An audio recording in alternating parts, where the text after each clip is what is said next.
Hello, everybody. Good evening, and thanks for joining us. My name is Leslie Pendleton. I'm the Associate Program Director for Capital Campaigns with the Episcopal Church Foundation.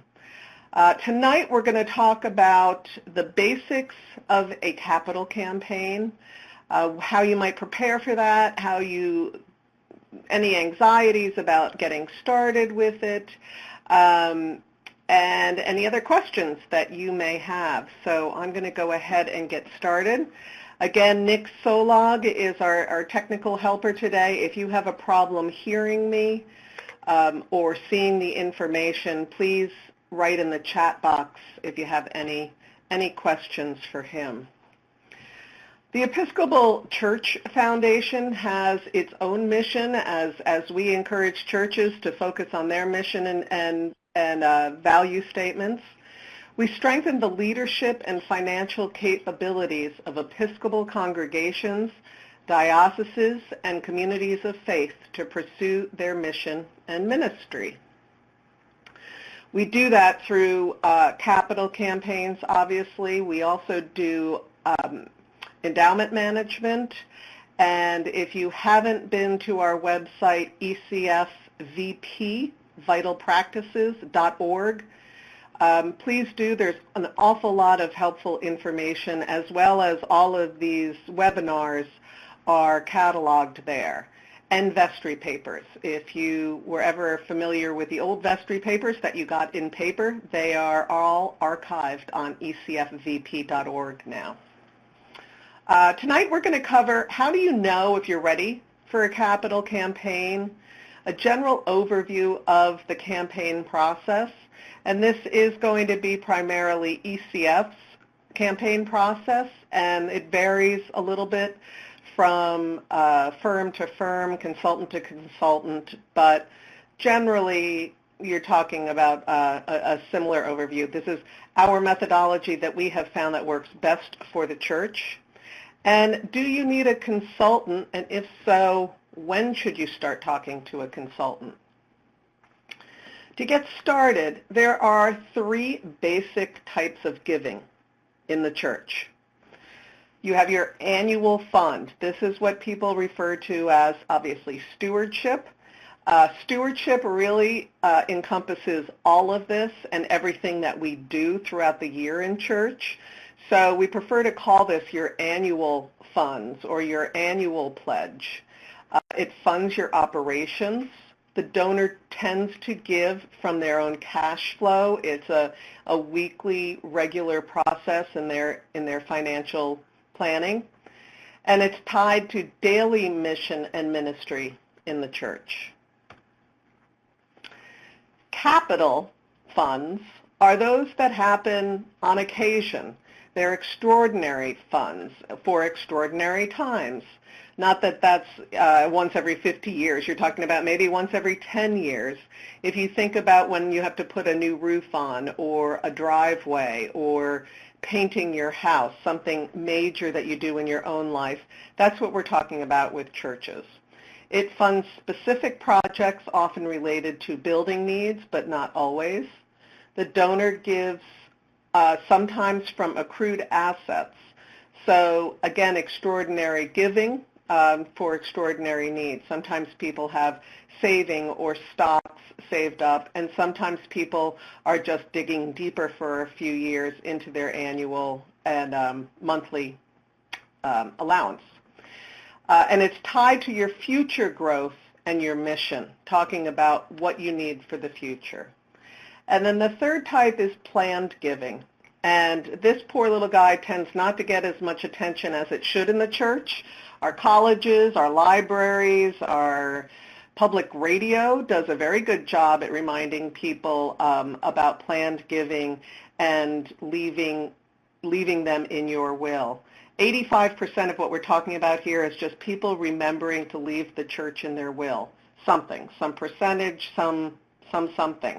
But there are many, many, many other options that help the donor give once they have used the funds. There's many options, but should be looked at because this is the area you want to pay attention to in order to keep feeding your endowment.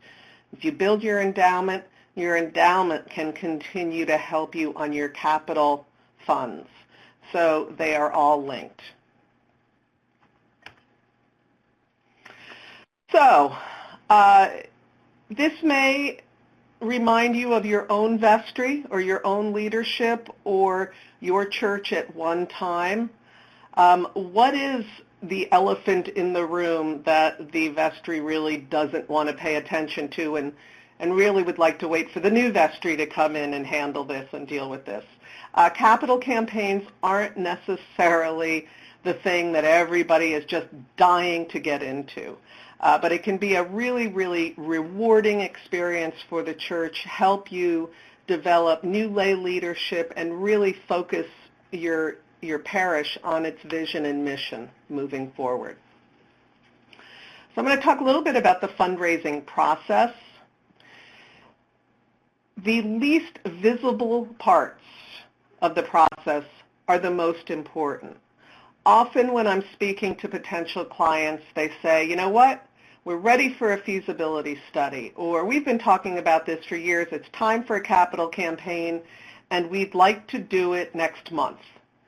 A successful capital campaign doesn't work that way. You really need to pay attention to identifying the need, potential donors, communicating, asking for support, saying thank you. This applies to all of those areas of fundraising that I spoke about, capital, annual, and planned giving. A capital campaign in specific really needs to have thoughtful, meaningful groundwork done well in order to make the ask, the time when you are asking people for pledges, easy.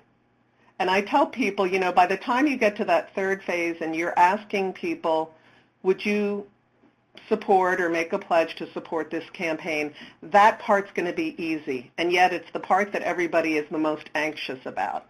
If you've done the first two pieces correctly, the ask can really be fun.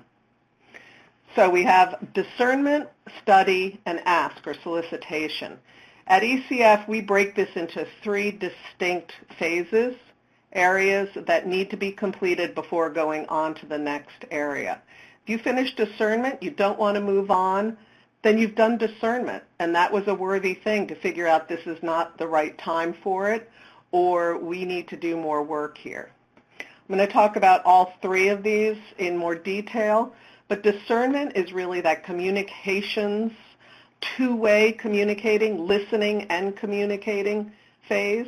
The study is really measuring the capacity and the willingness and the enthusiasm of the parish, as well as how well you did the communications and discernment. And the ask is obviously that time when we're going to be asking for people's support with pledges. So discernment, and I am going to talk about discernment more than anything else tonight because this is the first thing you need to concentrate on.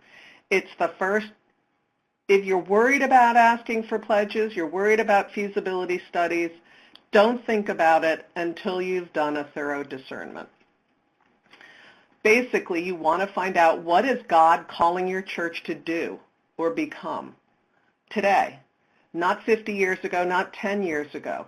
What is it that you are called to today? You're going to create ownership and involvement. And this means everyone in the pews. You identify the needs, connect it to your mission, involve your leaders, communicate. This is just communicate, communicate, communicate. So first off, identifying the needs. What is the campaign for? Often, vestries have been talking about a new building, an expansion, deferred maintenance, a leaky roof, mold, mildew, toxic environment, new playground, all of that sort of thing. Sometimes there are very clear needs and they've become overwhelming, and so that's one thing. How do we get to figure out which needs go first? And sometimes churches say, it's time we did a capital campaign. We don't really have any outstanding problems, but it's time we took a look at this and really thought What do people think? So we're talking about building projects, program needs, maybe seed money.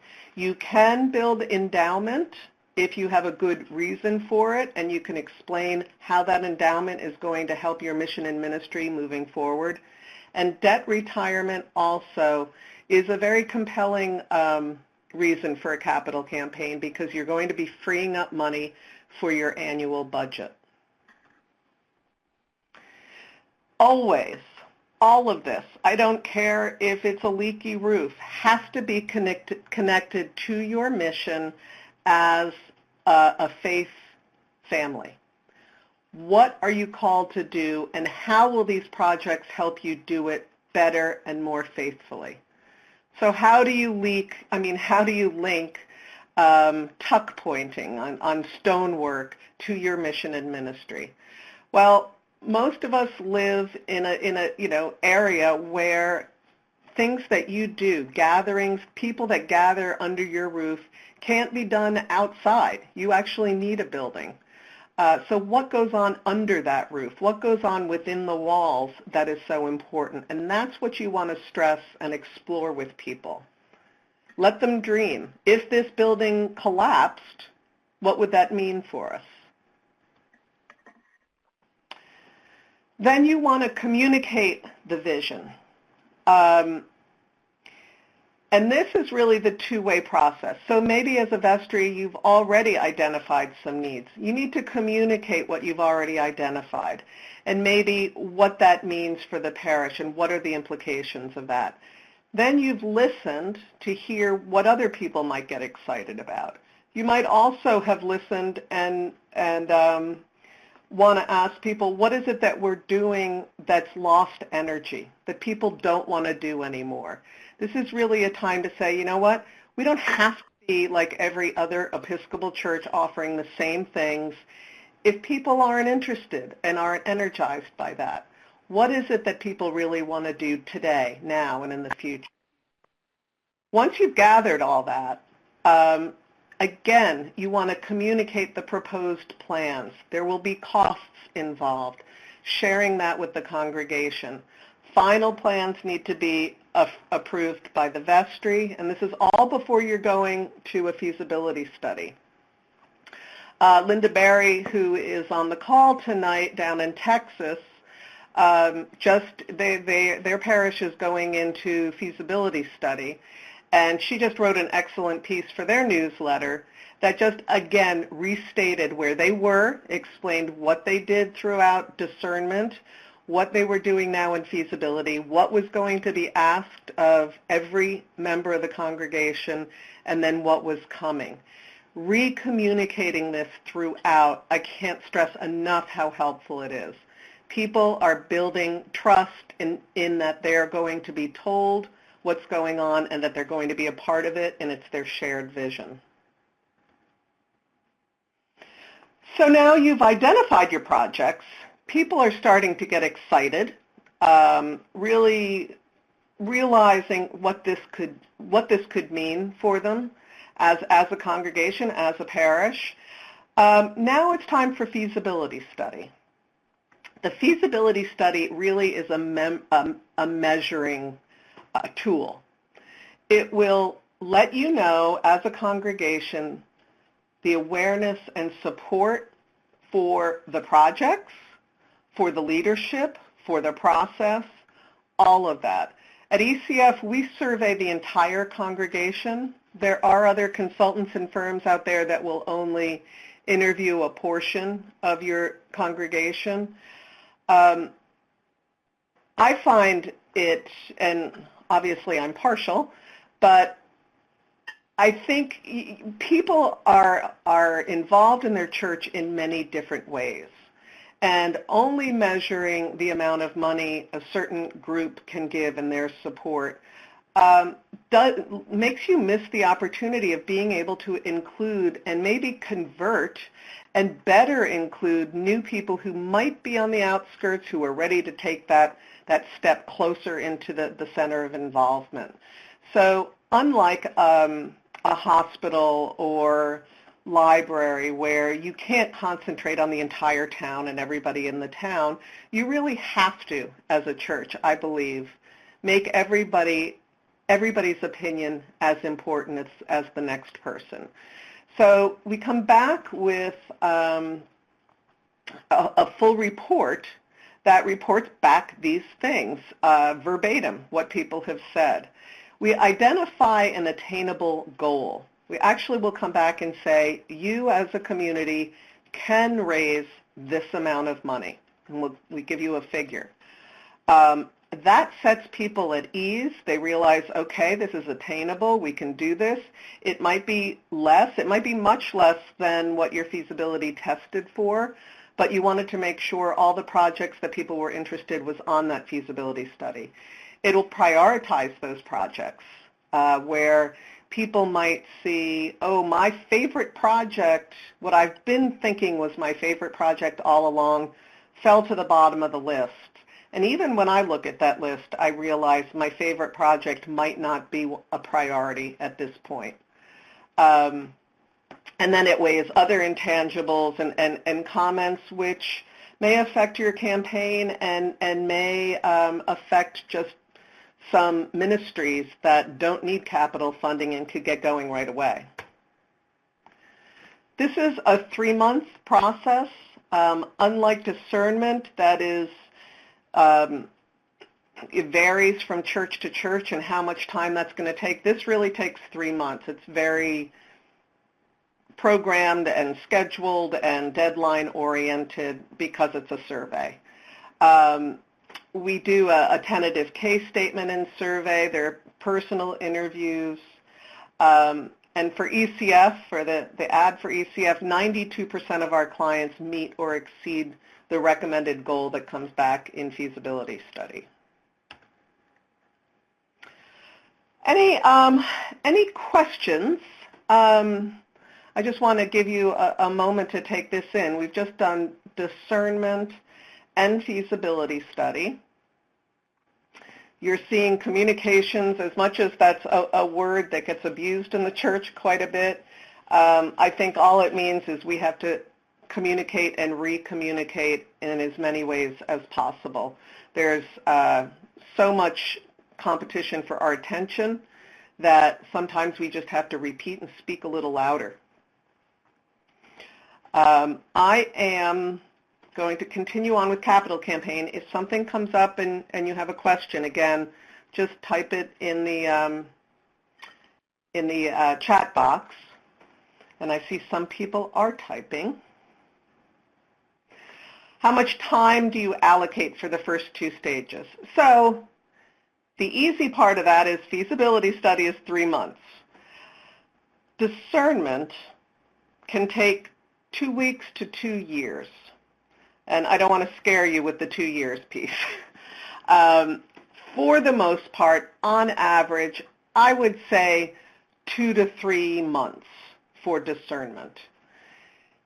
That's not 2 to 3 months of constant work. That's 2 to 3 months of realistic volunteer time, church scheduling, coordination, meetings, all of that sort of thing. Churches are very used to moving slowly until they get this idea that until they've decided they want to do something. Then they want to move fast. But it's still very hard to get them going. So we have, on average, I would say about 2 to 3 months to do it right. We have meetings and summaries and to communicate back. If you're doing a new build, something that requires an architect and some plans, drawings, that can really draw out the discernment process. So some of that 2-year thing that I mentioned often has to do with delays in getting quotes, in getting drawings. Architects often are doing their own discernment process, interviewing people, putting plans in front of the congregation to get feedback. But on average, I would say the first 2 stages can be done in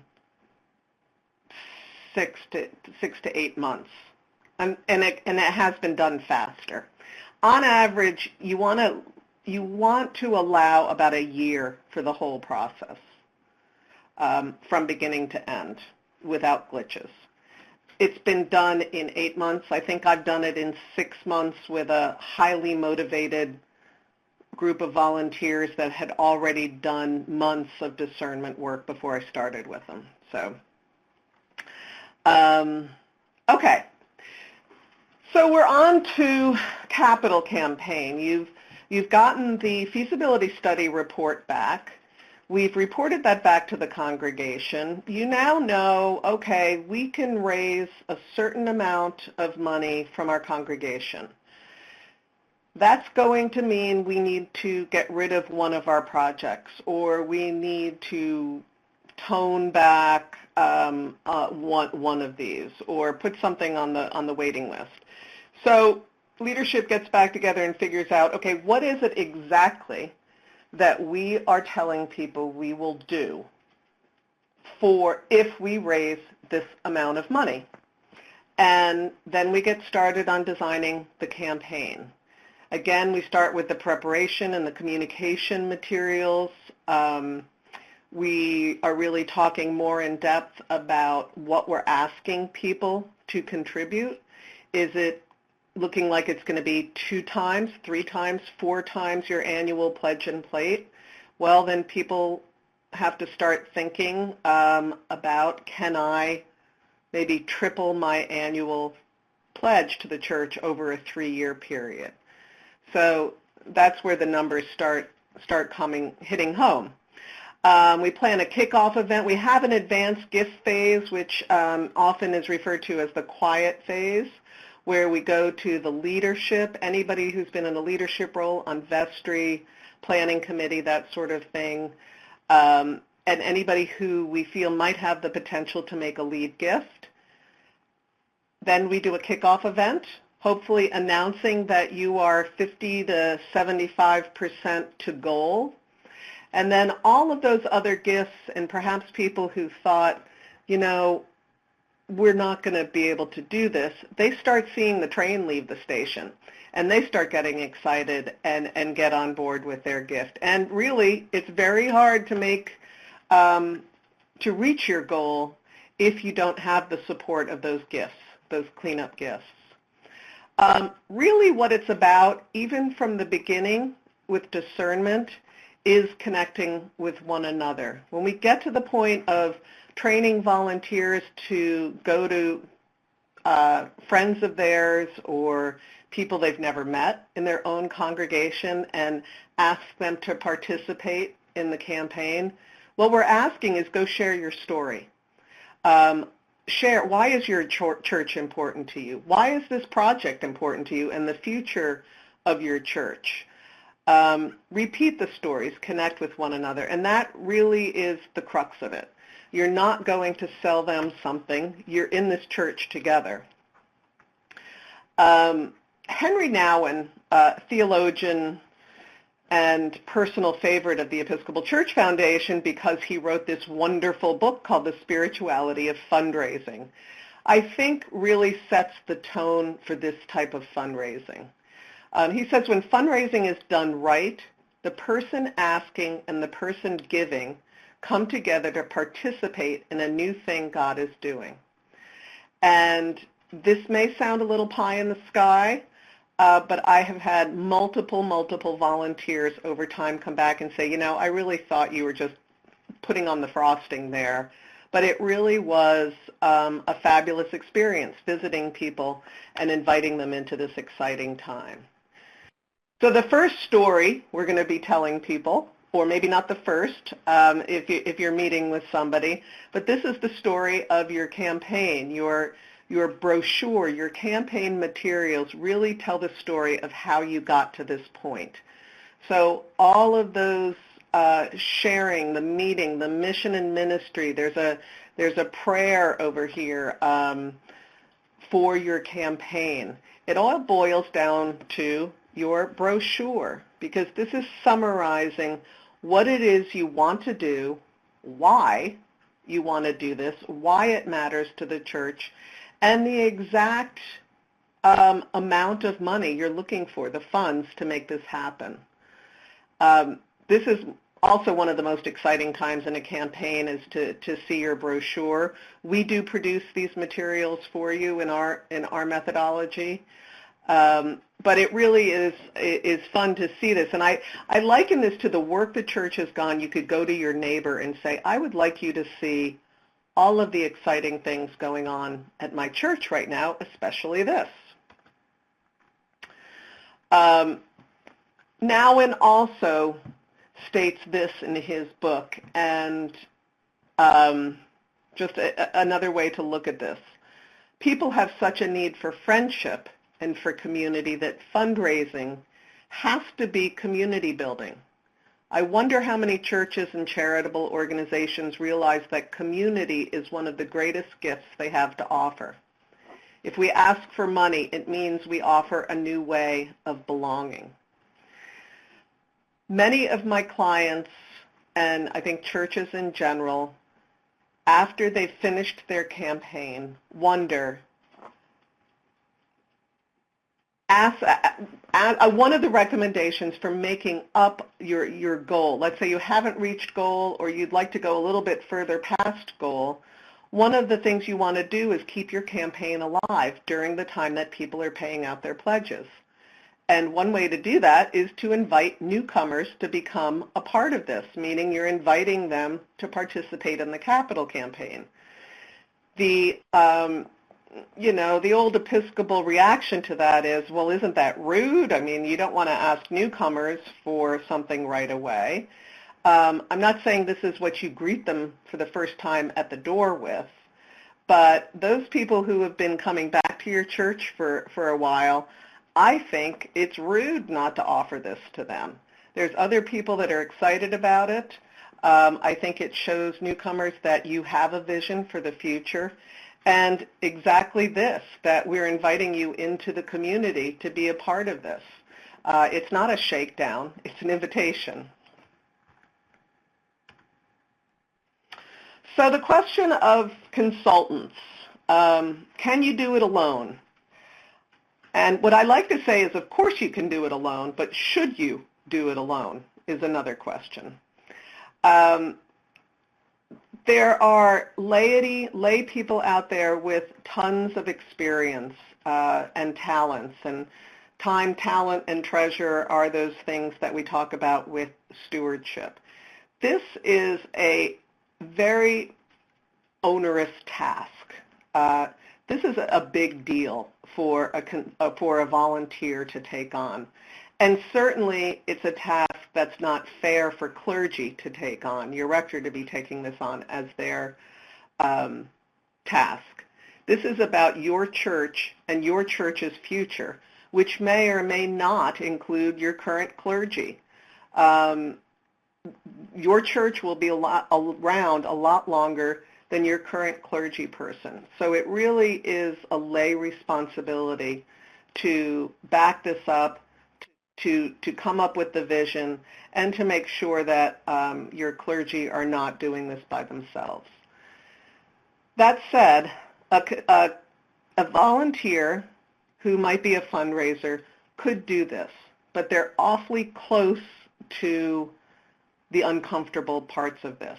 It's very hard for one person in a parish to make all of his other friends or peers pay up and do what they said they were going to do as far as tasks. That's what you're paying a consultant for.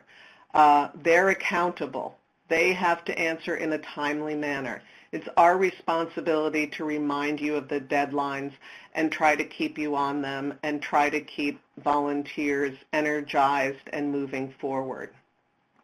We do more campaigns as a consultant in a year than most churches would do in 100 years.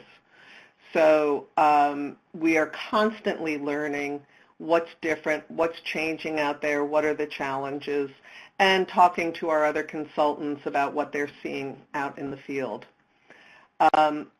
Neutrality and oversight, that ability to stand back and not be, not have buttons to push is a big part of this. I often say in interviews, send me one of your naysayers or your curmudgeons, not that you'd have one, but if there is somebody who always seems to think, this isn't the right time, I'm happy to talk to them. I haven't heard their story before. Sometimes they just think nobody's listening to them.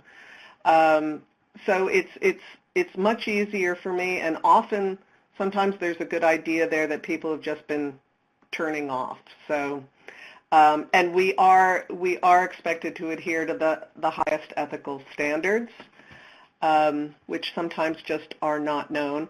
And the higher goal potential, I think, is a real consideration. When you get to that point where you're 90% to your goal, if I were a volunteer and I were running it, I would say, pretty good. I'm going to go sit down and relax now.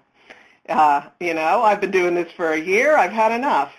And your consultant can still be there to say, okay, what are we going to do to close this gap or to push beyond our goal or to really be able to use your volunteers, recruit new volunteers if necessary for the next go-round.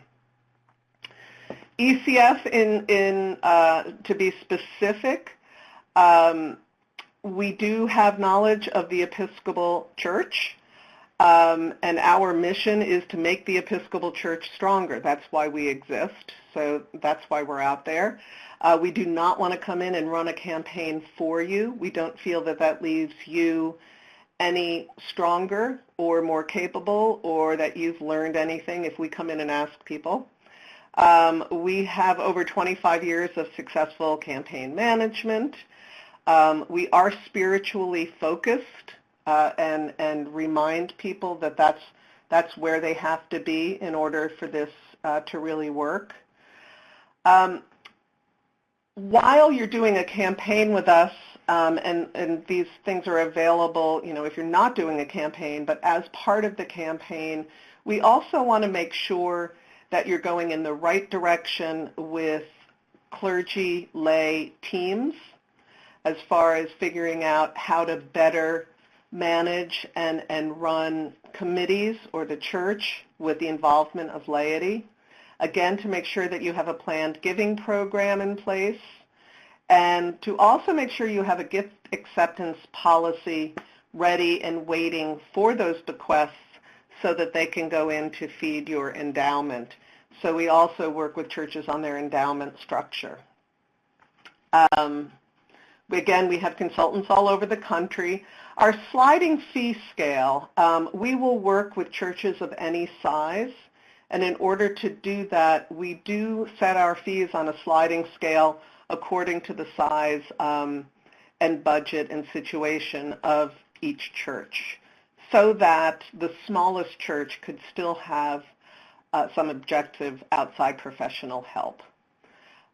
Your efforts and your working with ECF also goes back into helping us run our other programs at the foundation, such as the Fellows Program and ECF Vital Practices. So I have come to questions. Do you have a number that I could call you on? Are we still working on that? Okay, so Martha is asking, do I understand that architectural plans should be complete before going into feasibility study? I had a call from a client this morning about this. So architectural plans are a wiggly thing. There are architectural plans and there are architectural plans. You need at least your conceptual, what you're looking at, and this is for a new building. If you're talking about redoing something, you can get sketches and an idea from an architect that show people. But you want people to see options, especially with architects, before you go to feasibility study, because that takes a lot of time. It takes a lot of time and effort, and it could be that you go into feasibility study with two options. because you've realized, well, we can't really come to an agreement on Plan A or Plan B. There might be an element of the design that you've looked at that you're not sure you could afford. I had a client that was going to do this whole glass tower connector, which added quite a bit of money to their plan. And some people didn't like it. It didn't blend in with the building. Others didn't like it because it was expensive. So that was going to come off, obviously, and you'd want to break that up. But as close to possible, you do need to get those plans talked about before feasibility study. Reason being, if you said, okay, what are we going to do? We're going to redesign or rebuild our parish hall, and we just need to know how much money we need for it. You're going to go into feasibility, and people are going to say, well, it really depends on what you're talking about. And they're not going to be able to tell you whether they support it, at what level financially they'd support it, until they see the plans. And then you've kind of wasted your feasibility study.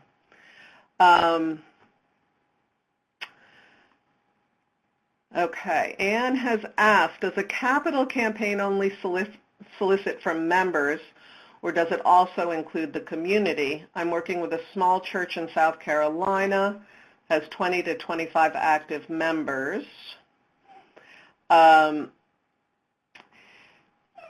The answer, unfortunately, to this is we are talking about your members. There are very few exceptions to this. When you think about the number of Episcopal churches that are historically significant in their town, you're talking about a majority of Episcopal churches or a large number. They usually are not the only historic church in town either.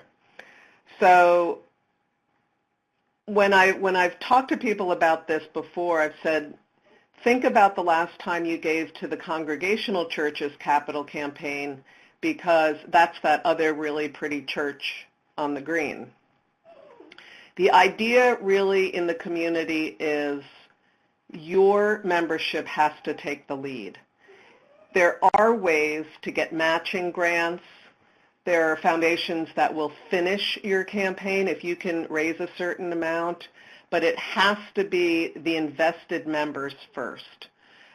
Because honestly, if they can't come up with the mission, the vision, and the impetus for donating and figuring out why it's important that this church stand for another generation, those who are not so intimately attached to it will certainly not make the connection. So I'm not saying there's no way you can get other funding, but the church membership has to go first, and then you can go and talk to foundations about finishing that up. Yeah, a $2.3 million restoration. Would ECF also coordinate applying for grants if available? Gotcha. We do not do that. No, we do not write grants, and it's usually something that goes on parallel to the campaign, and really the people in your church are the best ones to write it. Even if it's not a professional grant writer, I think I used to be one of the people reading grant applications, and I could tell when a grant writer wrote it because it didn't hit me as much as those who really were asking for the money for really important purposes. Any professional grant writers out there, don't send me bad mail and all. I just in faith-based organizations like this, I think it's kind of becoming easy to spot that. I'm going to, all right, Nick. Nick's writing me funny notes here saying he's going to put my address on the grant writer's blog, but Anyway, again, my husband is an Episcopal priest. He did a capital campaign at the cathedral in Hartford. We did the campaign, we completed the campaign, and then went through the arduous process of applying for a state grant for the fencing around around the church, which we eventually got. But it had to be for a certain historical reason, and it took a lot of hoop jumping. The other thing is, if you are doing any sort of mission outreach that is collaborative in the community, and there's an area of your church that's really strongly used for that, you can sometimes get funding for that. It's tough getting funding for just specific church purposes. William White is giving an example here. At our annual meeting last month, it was announced that the church needs a new roof, $75,000 to $100,000, depending on materials, and the organ needs $50,000 plus to restore to be safe to play, and be safe to play. I see a two-pronged capital campaign on top of a planned giving campaign to discuss estate planning. By two-pronged capital campaign, you mean two projects, I would imagine. The way a planned giving campaign takes place, we don't necessarily recommend a planned giving campaign. What happens kind of in the natural course of doing a capital campaign is you're more engaged with people. You're talking to them about the future of the church. They're dreaming about the future of the church.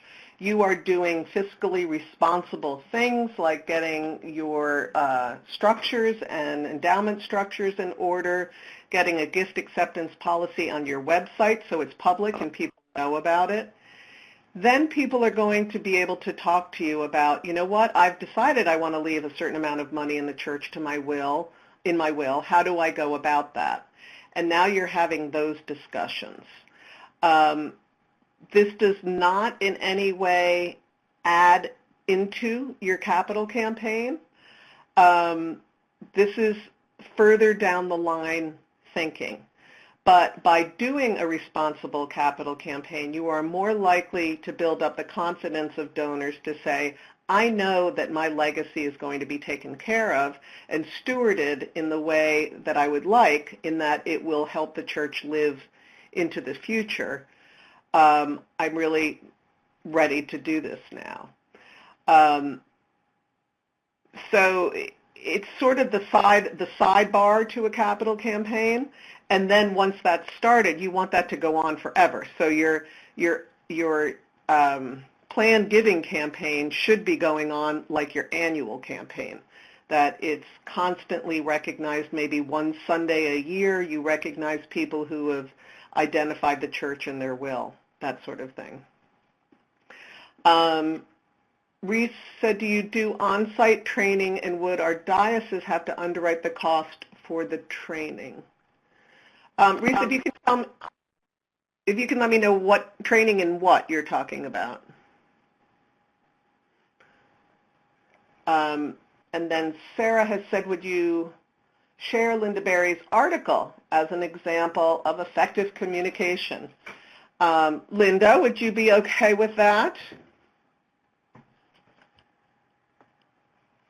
trying to figure out how I can, I can just email it to you all, I guess. I'll go ahead and do that. Thank you, Linda. You know what, you could also, is it on your website? If you put your, no, okay, I'll email it to you. Do you recommend an endowment goal as part of a comprehensive campaign? You can definitely have an endowment piece, or, we have done campaigns that are all endowment focused. And again, here is the messaging. Do you want an endowment? Just so that you know you've got a cushion in case people take off and don't pay their annual pledge. That's not an endowment that I want to give to. A really well thought out, explained reason to build up an endowment, such as we have just redone our parish hall. We know that there's going to be maintenance issues, and our roof has 10 more years on it. If we build our endowment to this certain amount, that means we could take a 5% draw and put that in a building account and take care of our needs, our building needs, as they come along so that we don't accrue deferred maintenance. That's really what you'd love for your endowment to be doing. It's not a rainy day fund or getting you through that time when everybody leaves the church sort of thing. You really want it to work for your annual, so that means your annual gifts are really coming in to fund your ministries and your mission, and some of these other things like carpet or paint and all of that are being able to be taken care of on a yearly basis. That's what an endowment can do. But really the best way to fund it is to make sure you're staying on top of your planned giving and making sure that people know what that's being used for. The fundamentals of capital camp. So the training. Okay, Reese, this was a training for the fundamentals of capital campaigns. We could certainly talk about that. I know ECF was in, oh no, I guess we were in Puerto Rico. I thought we did something in St. Thomas at some point. The other thing that you can do immediately is all of these webinars are archived on our website. If you would like us to come down and do a presentation to your diocese, we're happy to talk. We have worked with some dioceses in that area. Nick, in fact, did what we called a discernment boot camp, trying to get a certain number of churches to realize that, yes, they could do a campaign. In, I believe, Wisconsin, I think there was a group of churches that were all struggling with debt. So we talked to them about how to do a debt reduction campaign and that sort. And Nick, who's teching, said he'd be happy to come down and talk to you in St. Thomas. So get in line, Nick. No fair. You can come with me. Okay. Let me just see what this is here. If annual giving pays staff and business expenses, keeping the lights on, can an endowment be used for the 5% to pay ministries over and above the operations? Yeah. You know, it can be used for whatever your congregation or your vestry thinks is the priority for that. The reason that draw, if you take that draw out and keep that over time in a place, you aren't going to have to defer that roof. The thing about using your endowment to pay for ministries is that's the thing people love to fund on an annual basis. So you really have, what is it that you're going to ask people to be doing for their annual commitment, their annual stewardship? They'd like to see that money going for outreach, ministries, children's programs, all of that really fun stuff that people like to think their annual is going to. What they're not thrilled about is paying down debt, paying to fix the roof for the third time because we haven't had the money to replace it. All of that sort of stuff really starts depleting the enthusiasm of your annual givers.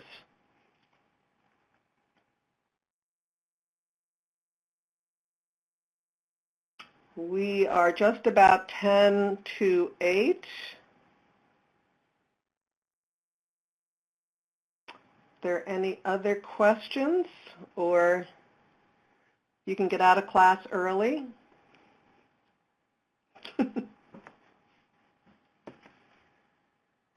Again, my my email is right here. ECF has recently moved its offices across town in New York, so I feel like we've all been in a blender, but we're getting settled. And Louise Bayeto is at the other end of that 800 number, if my colleague there. But if you want to drop me an email, if you think of a question later, we are going to have some consultants following up with you to see if there are any specific questions about your own church's situation that you have, to see if you need to talk with us further. We're happy to do that. And I really thank you for your time and attention tonight. William's writing maybe another question. You have something. Thanks. You're all very welcome. Nick, do you have any questions? No. No, just that he wants to go to St. Thomas. I know. Thanks, everybody. Feel free to call.